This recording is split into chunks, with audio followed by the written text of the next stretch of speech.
Welcome to Good Morning Hospitality, your one-stop shop for the latest news, noteworthy trends, and thought-provoking discussions across the industry. From hotels and short-term rentals to all things travel and hospitality, you'll find each episode equips you with the information that you need to start your week.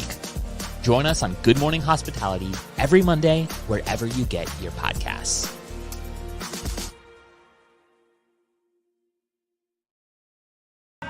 You still make my heart beat fast. Ferrari with me in the wave, but in the morning.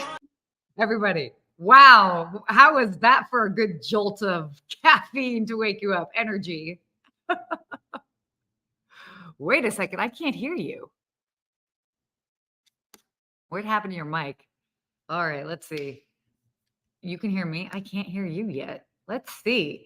Why can't I hear you? I could hear that music. What's going on? Steve is muted. Unmute Steve. Let's see. Okay. Steve, while Steve is on the other side, fixing his mic. Good morning, everybody. Why don't we do a quick roll call wherever you guys are tuning in from? Let us know. Yeah, jamming. Exactly. Oh, God, by the way, also, I don't know if you guys have the new feature on your phone or your laptop, but if you have a Mac and you've updated to the new iOS system, weird stuff like this happens. So sorry for that. But good morning, everyone. Definitely let us know where you are tuning in from. So we've got Steve will be joining us back in just a second, a little bit of technical difficulties, but where are you guys joining in from? We've got Esteban joining us, Nina, Alexandra, Brett. I'm seeing you guys. Good morning. Miami, Antonio. Love that you joined us. Nicholas, hello from Cyprus. Hello, Stella from North Bay Village. Love this. I'm here live in Los Angeles. The sun is going to be coming up in just a little bit. Argentina. Esteban joining us from Argentina. Love Argentina. Been there several times, actually a lot of times, which is great. The Intercontinental Miami, Nina. Wonderful. Love it. Love seeing everybody from all different parts of the world. So we are just testing out the mic in the background. Good morning, everyone. Well, we got Steve is going to be joining us back again in just a little bit. But definitely, we've got a lot of really interesting topics today. Everything from talking about what's going on with Booking.com to also there are some interesting things that are happening in the world of airports that they're actually going to be testing, being able to reserve your line in security, which is absolutely crazy and challenging. In the meantime, have you guys seen anything interesting in the world of hospitality? Anything that was surprising to you that you've seen this week, in the past week? Let us know in the comments. Curious about that as we dive in. Also want to give a note of, I wanted to do this with Steve, but a note of acknowledgement. Oh, I think I'm back. Can you hear me? He's back and right on cue, by the way. Right on cue. Well, I'm sad I missed everything we were doing, everybody, but I'm glad to be back. And I'm sure, Sarah, you were just prepping to chat, but I'll hop in. I'll let you continue on. Yeah, no. We just did a little bit of roll call, talked about what we are going to be discussing today. And I was actually just about to say that, I know that we were talking about this a little bit behind the scenes, but, a shout out to everybody that is going through challenging times in different parts of the world. It has been really hard to see all the news. And so I know that we are just sending out our heartfelt condolences and support to anybody that is needing it, especially in the area of the Middle East. Yeah, I would say just from all of us, we have a lot of friends in Israel, so people who listen to the show that are listeners all the time, different companies that we work with. And it's just a shame what's happening. And we're here to support everyone out there, and your thoughts and prayers, we're sending them to you. So anyone listening today, send those vibes over to them. It's just terrible what we're seeing across the world. Absolutely. So again, sending nothing but hopes for peace and everybody to be safe and lots of love. So that being said, we will switch the energy in the room a little bit, but we had to acknowledge that. I can't just hop on here and necessarily just dive into that. But let's go ahead and start on our first topic. And I know, Steve, you were really excited about this topic. So talking about hotels really getting into doing these luxury yachts, hotels getting into cruising, but specifically the luxury yacht area, and Ritz-Carlton. Now, famously, I know Ritz-Carlton launched their first yacht a couple years back, and now they actually have their second yacht. Now, what's interesting for those that might not be aware, I mean, we're talking about super tiny, cruise options for individuals. We're not talking about these mega cruise ships. I mean, I think they have about 279 suites for this next one coming out. And Exactly. It's like they cap out about 400 guests. So just think ultra exclusive premium rooms. And I just had a friend that went on. I didn't realize, but I was just kind of scrolling through social media and a friend just was on it. And the room looks awesome, like bigger than any major hotel room, but every room is like a suite. And you're going to destinations that the big cruise ships can't get into. So you're really having unique experiences. So I love seeing where this is going. And for those that follow on the other podcast of the Hospitality Mentor, we had the Four Seasons Yachts COO Thatcher Brown on, and their CFO Donald Mason, and they're talking about what they're creating with Four Seasons. So and it sounds like it's going to be awesome. Like what I've learned is they are going to be creating basically what you experience in the hotel of Four Seasons. All that magic and all the personalization is going to be on these yachts, but they really want to take it to a whole different level. So they're going to learn all about you before you even get on board. And since they have you there as a captive audience, everything is catered to your likes. Oh, that's amazing. I love seeing that because we've talked about this where it's about personalization and making sure that you're doing everything to make sure the guest has a great experience. They're going to be able to do that, but you're with them. So it's not like this giant cruise ship where they can do it for a couple of VIPs. Everyone's a VIP on these yachts. And you're able to live, again, that lifestyle that you really like because you might like that brand. You want to travel on a cruise with them. Now you can stay in residence with them, which we're going to talk about later. So there's all this stuff happening in hospitality that's really exciting. I think it's great too. And it's this reminder, for those that have, maybe been in the, in the luxury hospitality space, I'm actually forgetting off the top of my head, how many employees a property should have per number of guests, like basically capacity? Is it 3? Well, luxury hotels, it's tough. Like when you go to other countries, they could have like 3 to 1. In the US, it's almost like 1 to 1, 1.5 to 1 in the true luxury.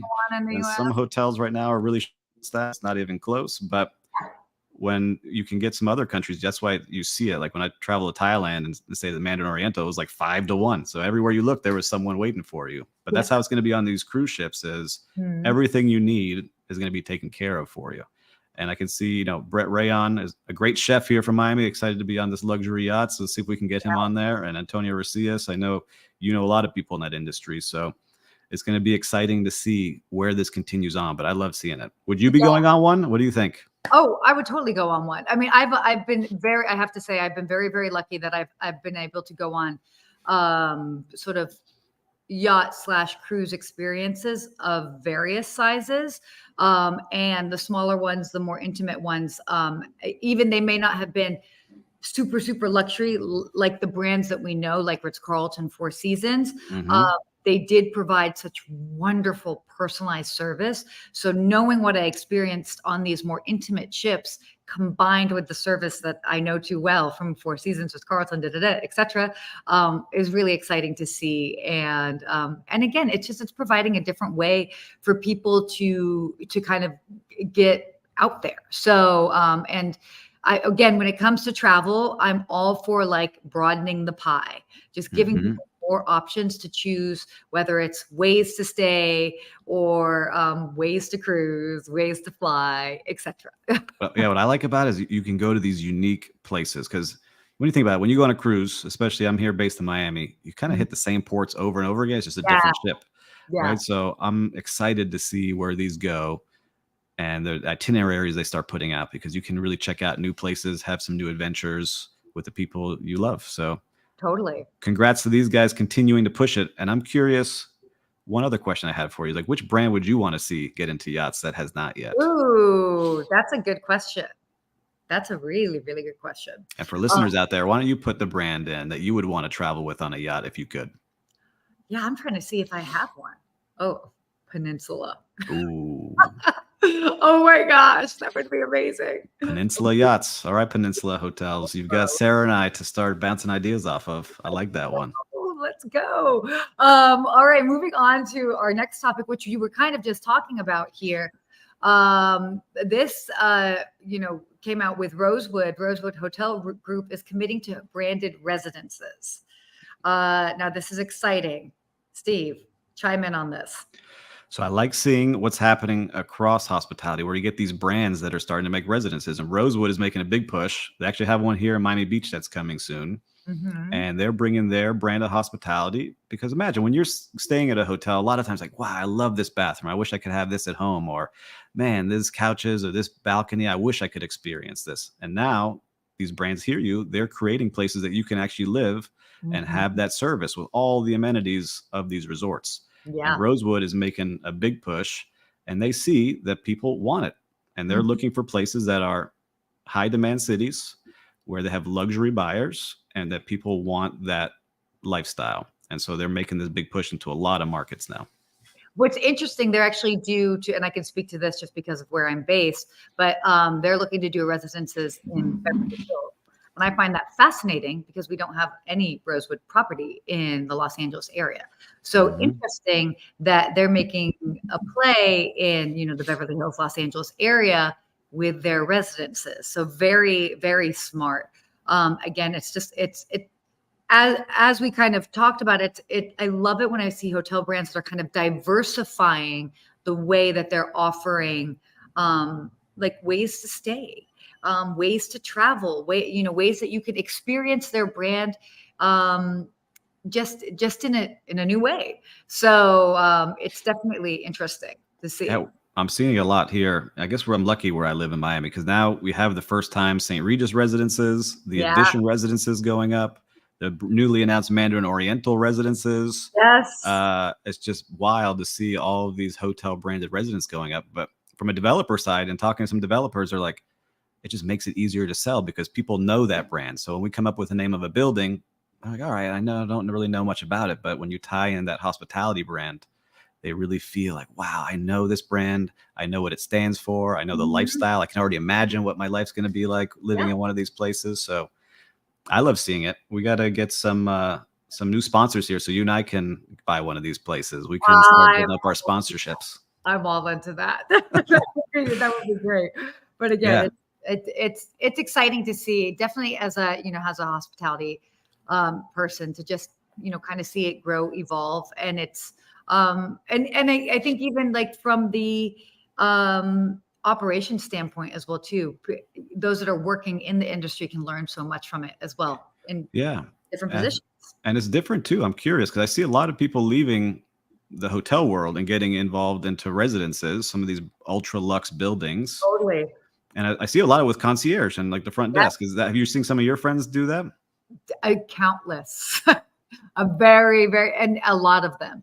I know that even when I was, still in hotels, I definitely had a brief moment that I was like, oh, I actually considered working at a residence, because I was like, that could be kind of cool, because it's like, you still have like the same guest experience, but like you've got them for a longer term. And like, what's that like? And you can have those real deeper relationships. So, it can definitely be really interesting, and I think potentially rewarding, working in that environment as well too. So, different ways to consider it depending on. I've seen one of the residences here, which I think is cool, is like they memorize everyone's favorite coffees for all their residents. So when they come out in the morning to get their car from valet, they have their coffee ready for them, how they like it. So I started seeing those things like, wow, all right, I like these kind of cool branded. That's the thing is that like when you've got those, it's a residence, so these people are living there, you can know their preferences in such detail that's when you can do those really special wow moments. So love that story. That's really neat. I loved it. I love seeing it, and I hope more and more people get to experience that. Absolutely. Okay, shifting gears here. Let's do it. Okay, I'm not going to do that every day.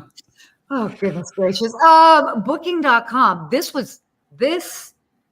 is a little concerning to me. in a lot of ways. So Booking.com, and I actually, by the way, as we talk about this, if anybody's tuning in and has had these sort of experiences with Booking.com, please let us know. Apparently, Booking.com accommodations, like many of their smaller hotel partners, are still waiting to get paid from this summer. They have been chasing payments for months. And they basically were having, some guests were essentially staying for free. And it has been like pulling teeth to get paid. Blows my mind, especially with everything else that Booking.com is doing. I mean, they're growing, they're making other investments and evolving their business, yet they're not paying, these smaller hotels that are relying on them for bookings. That's crazy. Yeah. Like just reading that article and like seeing posts online, because when you sent the article to me, I was like, let me start looking online here and starting to see some of the stories. And again, like, it's unbelievable. Booking is multi-billion-dollar company. In the industry now, you see how reliant we are on OTAs, where some of these hotels are going out of business because they couldn't recover the money. They couldn't get customer service. They couldn't get someone on the phone. They were emailing people on their personal Facebooks if they said that they worked for Booking, trying on LinkedIn, and they couldn't collect money. Now, this is a small portion of the company doing this, right? But still, you're out $100,000, $150,000, and you're a small operation. That's gigantic numbers to them, right? It may not be for Booking, because I've seen that on the other side, working in a hotel where Booking changed their model. And one of the hotels I worked at was like, we don't agree to that change. We're not going to have our hotels on your site anymore. And I just remember we were quickly back on there because they were generating so much traffic to that company that it was like, all right, how tough do we want to be? But it just shows that you got to really look at your direct booking and how you can generate that, because when you're relying on an OTA, you really don't control that customer.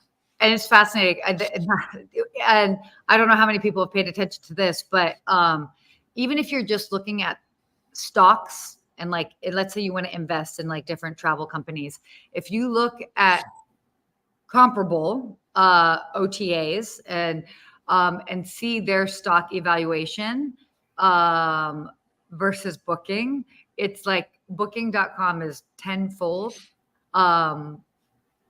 higher than like Expedia, or even if you look at Airbnb, which is also considered a booking engine, so to speak. You know what I mean? Even though it's surfacing in a bit of a different way. It's, to me, I've always found that very, very fascinating. And, again, but then coming back to just like the business of it, it's like, okay, what's broken? How are we not being able to support some of these smaller businesses that rely so heavily on such a big company and a big service that they offer? So yeah, it's scary. It's scary because you don't get those payments. You live month to month a lot of times in the vacation rental world or boutique hotel world. Yeah, totally. And so like, Booking owns VRBO, Verbo, and we use that for Tangi management. And there are times when we have to chase down some money, or they just, they don't really check on the credit cards being fraudulent and different things like that Airbnb helps us with, and some other channels.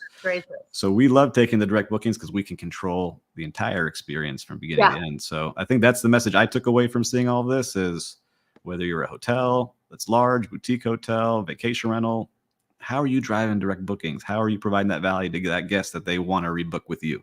So one thing to get them from Booking is get them to rebook with you and do all you can. But yeah, no, definitely. By the way, Expedia owns VRBO. Yeah, that's what I was saying. It's Booking. Is it Booking, VRBO, Booking, Expedia? I think they're all under the same umbrella, guys. We're gonna have to look and see. It doesn't matter, but it doesn't. So anyway, but yeah, definitely crazy stuff. So let's talk a little bit travel. We talked about hotels. We talked about accommodations. Let's talk a little bit of travel. Found this to be fascinating. And I actually, by the way, went through and tried to do this. So London Heathrow has announced that they're going to allow travelers to reserve their spot in the security line. What? Yeah, you travel a lot on airplanes. What do you think about that? Fascinating. Because I actually went to the London Heathrow site to be like, okay, let's say I'm traveling. How would I end up doing this? And you literally go to their site and you actually will select like a time. So you say what flight you're leaving off of. You choose like the airline, the flight, and then it gives you a series of times that you can choose to book as far as a time slot for the screening security checkpoint. Now, and then also, as you kind of click along, they kind of give about a 15-minute grace period either way. So I know people would be kind of nervous about that. But whoa, fascinating, especially for the international travel. I'd be curious to see how much time it actually saves. Yeah, Sounds like it will. It reminds me, the first time I heard about it and started reading, I was like, this reminds me of something I just experienced at Disney with their lightning lanes and Disney Genie Plus. So it's like, all right, maybe that's what it is, where you have to get up at 6 a.m., reserve your spot before they're all gone. But what if your flight is, all these people are flying at the same time? I'm curious to see how they control that, if it's different gates. But look, I like having that experience of knowing, all right, I got to be there at this time. Because I use Clear now. I don't have the TSA pre-check, but Clear I love. I just walk up there. You don't have pre-check at all? No, I just use Clear. I don't fly as much as you. I fly like 2 or 3 times a year, but I love it. I just did a segment last week talking about the differences of Clear, Global Entry, and TSA pre-check. And I've got all 3, but no, again, at the end of the day, it all depends on your home airport as far as how quickly to go through. And if you have Clear, then it makes sense. But I use Clear to get on through and to then, then I have the TSA pre-check and then I don't have to take anything out of my bag. It's actually kind of I just like that. I just walked in, but I love having this time to be able to show up at the airport, know I got to be there. Yeah, I think it'll be really helpful, by the way, these time slots for checking in and reserving your spot in the security line for families, because you can reserve up to basically 5 travelers. So I think it'll be, and you can also you reserve that time up to 3 days in advance. So good. No, you don't necessarily have to wake up at 6 a.m. See, Disney's got to let us do that. I was just kidding. I like the experience of being able to book it. And it's for listeners out there that you're watching live. I appreciate the comments here. Let us know what you thought about being able to book if you could. Oh, okay. Wait, this just flew through Denver and TSA pre-check closed at 7:45, but Clear was still open. Nice. Shout out to Clear. Yeah. Then you still have to take out your laptop and stuff. No, you just stand there and they scan your eyeballs. So now our eyeballs are on file everywhere. Your eyeballs, and then you have to go through security. And if you have American Express, that's one of their benefits. They'll pay for it. So I like that as well. This is correct. They'll pay for that. And then they'll also pay for Global Entry. Oh my gosh. By the way, you need to get Global Entry, please. I got to work on it. I'm working on it, Sarah. Stop yelling at me. Anyway, interesting. I'm curious to see. Actually, I've got a friend that's traveling to London this coming weekend. And I think she's flying back on Sunday. So report back. Yeah, how that ends up working out for her if she does it. So, okay, switching up things just because everything it's been a week and we've talked about all of these topics, some of them heavier than others. Wanted to kind of just spice things up and talk about the worst airline behavior. So this article came out and they talked about, they basically rated the 7 worst airline behaviors that you can do per Skyscanner. So we're going to go through the 7, starting at 7 all the way down to 1. And I want to see, Steve, what have you been guilty of? I will also admit if I've been guilty of something. By the way, guys, as you're listening to this, let us know, have you done any of these things on a plane or while traveling? All right. You ready? Ready. Okay. The number 1, or this number 7, switching seats. Have you switched seats? Well, no, I like the seat I choose. However, if it's empty and there's available seats, why not move around? I don't see anything wrong with that one. No, but have you tried to switch seats when you've been traveling with family? No. Oh. I booked that whole row. I know what I'm taking. I don't want to switch seats. So I get it. Switching seats with somebody, asking them to. Your no was so good. You're like, no, that's on lock before we get to the airport. We're prepped. Well, unless there's some kind of crazy emergency, but no, I'm prepped. True. No, I've asked to switch seats before. I've definitely asked to switch seats. When I've been traveling by myself and I was stuck maybe like for some weird reason in the middle seat, and I knew for a fact that there was like a window seat that was open. And I'm like, hey, I've asked the flight attendants if I could switch. I've also been on a flight with a significant other, and like he and I booked at the different times, and the next thing you know, we were like, well, it would be nice if we could sit together. And so we were those people that asked, and of course he's like, you got to ask, like you're the female, and I'm like, okay, fine. So yeah, I'm guilty of it. That's that. And Jim says never, and the flights are packed. So hard to switch seats once you're seated. That is true. I think they're packing us in even more now. Oh, totally. Okay, number 6, using both armrests, considering if right? Yeah, we're hospitable people, Yeah, I love your face is hilarious. You're like, no. I have lean to one side. But like, number 5 is reclining your seat. I mean, I recline my seat. Why, if it wasn't meant to, why would it have it on there? Agreed. And by the way, I love that you say that. I think it's so weird when people are like, you shouldn't recline your seat. And I'm like, wait, now there are ways you should recline your seat. Like maybe you should like not just go like so quickly and then like inch it back slowly. Just to test, just to gauge. Well, you have to keep in mind on when you're reclining your seat, because let's say you've already done drink service and they've got like their ginger ale in front of them, and then you go like that, and then it goes everywhere and it's all sugary. That would be annoying. So recline your seat, just do it carefully. I love some of these comments coming through with Marcia talking about changing seats. I have saying that she regretted it. The next thing she knew, a child was kicking her the seat the entire time. I get asked by families all the time. I'm like that easy target. They're like, oh, this chick's definitely she's got a soft heart. And I'm like, I do. All right. Well, number 4. Oh, this is. Oh, middle seat gets to use both armrests. Yes. I don't know. You don't know? Yeah. I guess so. Yeah. I never sit in the middle seat. Definitely don't. Yeah. No. In theory, I don't like to sit in the middle seat, but sometimes when I change my flights last minute, I get stuck there. And so I definitely try to be as compact as possible. Yeah, for sure. Okay. What's the next one there? Taking off your shoes or socks. Ooh, yikes. God. So that's wild to me. Long flights, shoes with socks on, but not taking off your socks. Right, that's crazy. Yeah. Like long flights. And I mean, I've done some like overseas and like 14-hour. Right, they tell you to like take them off so you don't get swelling, but taking off your socks is a little walking around barefoot.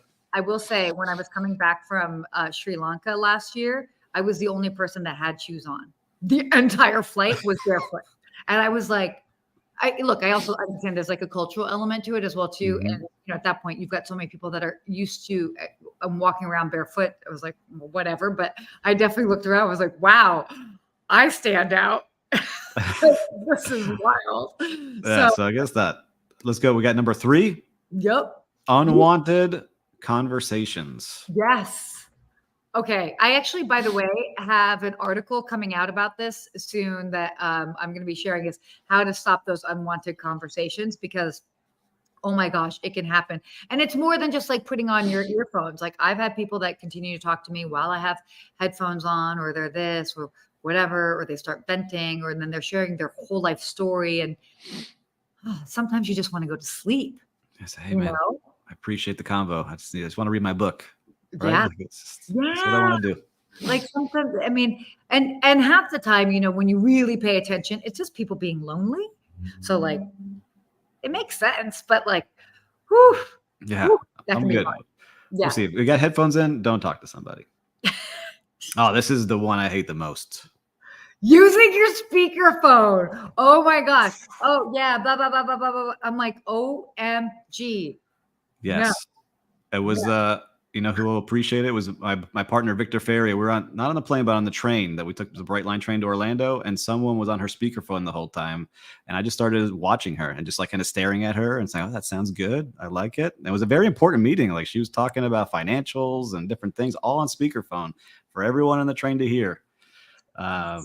Anyhow, but we stared enough at her that she finally got the hint, and I was like, oh, that was pretty cool. I understand how people think that that's okay. I really don't get it. Please, no speakerphones out there. I know some of you out there do this. Don't do it. No speakerphones on conversations. And then also, if you are traveling with kids, totally a fan of like you making sure that your child has something to watch. I get that. Headphones. Why? Mhm. Headphones, please. Headphones, because I can only Listen to Peppa the Pig so much, or Bluey out there. Any Bluey fans? Oh my gosh. And last, personal grooming. Oh, this is the number one worst habit to have, worst action to do on a plane. Personal grooming. Have you ever seen people doing stuff like clipping their toenails or like doing I weird just stuff like see, that? yes, but it's not. Everyone's watching people. All right, so if you're scratching your belly button or your butt or picking your nose, people see what's happening. All right, and so I tell this to people in hotels all the time. Like people are always watching. Everybody's watching. That's for Right. sure. And especially now Yeah. everyone's got cameras. Don't end up on TMZ doing something crazy on these planes with personal grooming. Woo. But not personal grooming, but I know we're running long on time here. But I had a guy on my most recent flight put his hand over the chair. So like stretching and left it there. He fell asleep and it was on my TV screen. So I just started touching his hand, caressing his hand lightly, and he Stop freaked it. out. He freaked out. That's what he gets. That's Yeah. what he gets. So Okay. behave on planes, everyone. Behave. We're out in public. You know how to Yeah. behave in public. Just do it. Like I get it. Flights are long. You want to be comfortable, but you are in a public space. Mm-hmm. There are certain rules of engagement. Okay. Real-time recap. Have you experienced something interesting in hospitality this week, Steve? Well, I was lucky enough. I think I can share this. I was lucky enough to be at the friends and family practice for the new Rayos Italian restaurant in Miami Nice. Beach. That's opening at the Lowe's Miami Beach Hotel. It opens on October 25th. And Okay. they start taking reservations next week. So it's an ultra famous restaurant out of New York that only has like 15 tables that no one can get into. And now you can experience here in Miami. And you might have also seen it because they're selling their famous sauce in the grocery stores now. So Rayos is Yes. a great experience. I'm excited for it to finally open. So then I was told, don't share any social media and don't share any reviews until we are open. I said, you got it, guys. Don't worry. They'll be fine. They'll be fine. I know they Yeah. opened up in Los Angeles a couple of years ago. I think it's still open. It was definitely a big bang when they opened, and then a little bit like it got a little bit quiet. But yeah, definitely good stuff there. My real-time recap.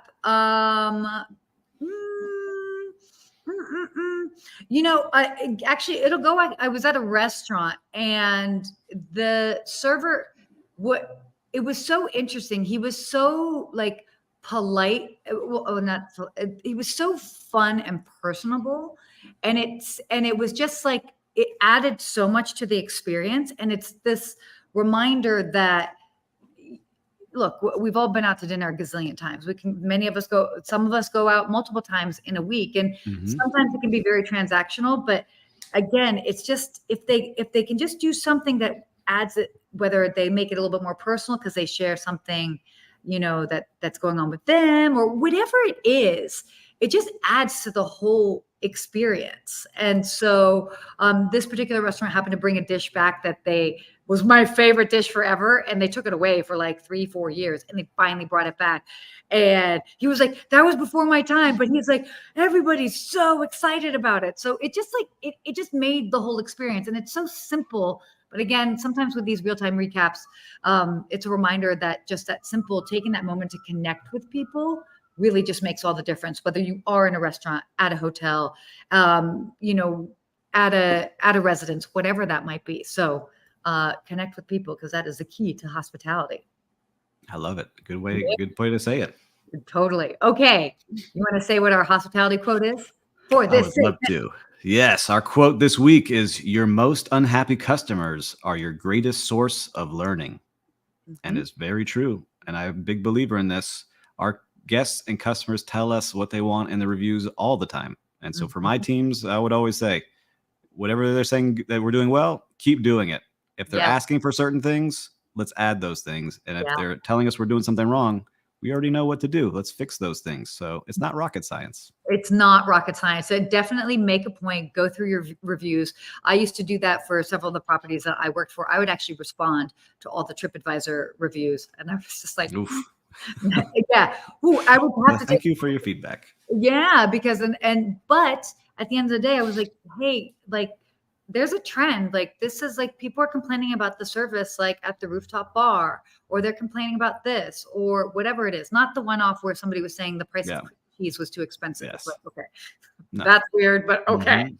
What do you expect? It's cream cheese in a hotel. It's going to be expensive. But again, it's like you use what's trending, so to speak, and then actually take action on it. Yes, that's the key. Definitely the key. So love that quote.